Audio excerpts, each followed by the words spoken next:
Today I played Transistor, the newest title by Supergiant Games, who you might know as the guys who made Bastion. Transistor is an isometric strategic action role-playing game. If that sounds like a lot, it's kinda because it is. The gameplay is surprisingly complex, and ultimately that's to the game's benefit.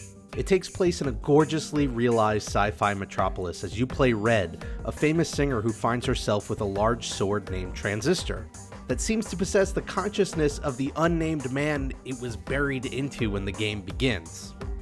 You're on a quest to find and stop a group called the Camerata before they find you first and put an end to you in Transistor. Combat in Transistor is refreshingly complex and comes across as easy to grasp but difficult to master. Whenever you find yourself locked in the battle, you gain the ability to freeze time, at which point you can queue up a string of movements and skills that all add to one finite timeline at the top of the screen. Attacks that do more damage will take up more of the timeline, while the smaller passive skills take up less. Once you run out of space, you trigger the string of actions which automatically plays out with a dizzying sense of speed. Afterwards, you have a couple of seconds to run around while the time replenishes. Adding to the sense of complexity, health and lives are treated differently in Transistor. Instead of dying when your health is fully diminished, one of your 4 skills, or functions as the game calls it, is disabled for the rest of the battle. This is fantastic, as it punishes you for losing too much health, but it doesn't do so by stopping the gameplay and interrupting the pace. Instead, you're forced to retool your strategy and play with a disadvantage. In other words, it punishes you for making mistakes by forcing you to think more about how you play, rather than allowing you to try the same thing over and over and over again. This is something we definitely need to see more of in game design. Speaking of functions, they also offer depth in the game.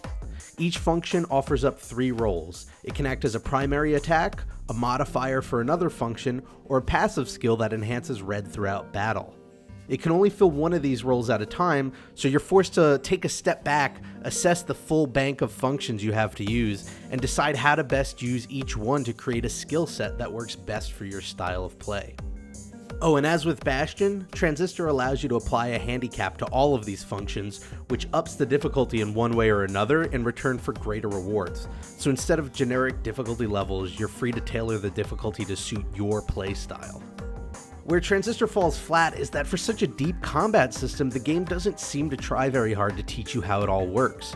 It covers the basics, but doesn't dive into the complexity underneath the surface. It felt as if Supergiant didn't want to risk breaking the 4th wall by talking about the actual mechanics of the game too much. As somebody who plays games a lot, this isn't a big deal. I was able to pick up on the details of combat within the first hour. However, unlike Bastion, where a casual player could pick up the game in order to appreciate the art and narrative, Transistor seems like it would be fairly exclusionary against non-gamers. The PS4 version also offers some novel features, such as the ability to channel Transistor's voice through the actual DualShock built-in speaker, as well as a light bar that flashes in sync with his dialogue. All in all, Transistor is another fantastic experience from Supergiant Games. Anybody who is afraid that they would suffer a sophomore slump need not worry. At $20 on the PS4 and PC, getting this game is a no-brainer. Transistor serves as a wonderful example that proves that style and substance are not mutually exclusive. If you'd like to see more of my videos, feel free to subscribe. And if you're one of the bajillion people who play Minecraft, you should check out my Minecraft channel, Rob Plays That Game. Thanks for watching, and have a great week.